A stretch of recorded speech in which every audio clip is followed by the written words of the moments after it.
জয়ন্ত সিংয়ের চারতলা দুধসাদা প্রাসাদের কথা মনে আছে? তার জেল্লাও যেন ম্লান হয়ে যায় এই বাড়ির কাছে। ভিতরে ঢুকলে মনে হতে বাধ্য কোনো রিসর্টে ঢুকলাম না তো।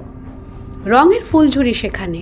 এটাই সোনারপুরের নতুন তারা জামাল উদ্দিন সর্দারের বাড়ি।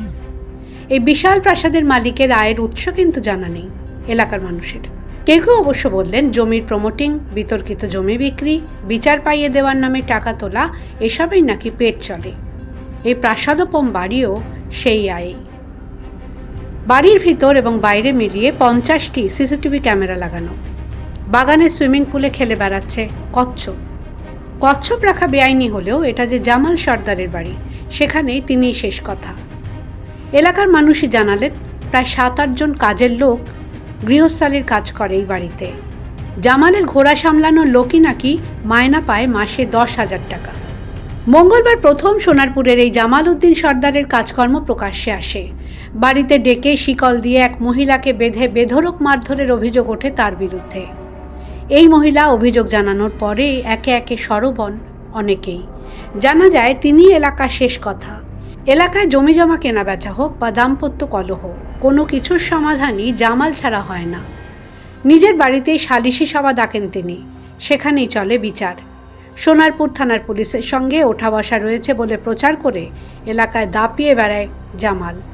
সে এলাকার পরিচিত তৃণমূল কর্মী বলেও জানিয়েছেন বাসিন্দাদের একাংশ। তবে এই অভিযোগ উড়িয়ে দিয়েছেন সোনারপুরের তৃণমূল বিধায়ক লাভলি মৈত্র।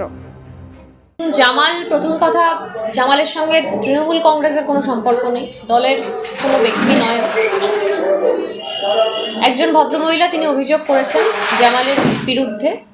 সেই অভিযোগ থানায় ইতিমধ্যে জমা পড়েছে এবং প্রশাসন তদন্ত করছে, দেখছে। ডেফিনেটলি যে দোষ করবে তাকে কখনো আমরা সমর্থন করি না। দোষীর বিরুদ্ধে আইনত যা যা ব্যবস্থা নেওয়ার আমাদের পুলিশ প্রশাসন সেই ব্যবস্থা নেবে। ইতিমধ্যেই তারা উদ্যোগী হয়েছে।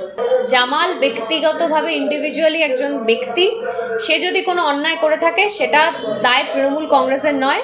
এবার অন্যায়টা যেটা হয়েছে সেই অন্যায়টার বিরুদ্ধে আমাদের বক্তব্য যে যদি সে অন্যায় করে থাকে, যে অন্যায় করবে সে সাজা পাবে। কেন এলাকায় সমান্তরাল প্রশাসন চালানোর পরেও পুলিশ এতদিন জামালের বিরুদ্ধে কোনো ব্যবস্থা নেয়নি? সোনারপুর থানায় গিয়ে বুধবার সেই প্রশ্ন তোলেন বিজেপি বিধায়ক অগ্নিমিত্রা পল। 8 থেকে আজকে হয়ে গেল 16 তারিখ, আজ অবধি কোনো অ্যাকশন নেই পুলিশের তরফ থেকে। এমনকি পুলিশ ওনার বাড়িতে গিয়ে যে আজকে যে কাজটা আপনারা করেছেন, তার বাড়িতে বিভিন্ন জায়গায় শেকল লাগানো রয়েছে মানুষকে বেঁধে রাখার জন্য, সেই কাজটুকুও পুলিশ করেনি যে তাকে সেখানে লোক পাঠিয়ে সেই ছবিগুলো তুলে আনা, সিসিটিভি ফুটেজ নেওয়া, কোনো কিছুই করেননি। কাকে প্রোটেক্ট করতে চাইছেন?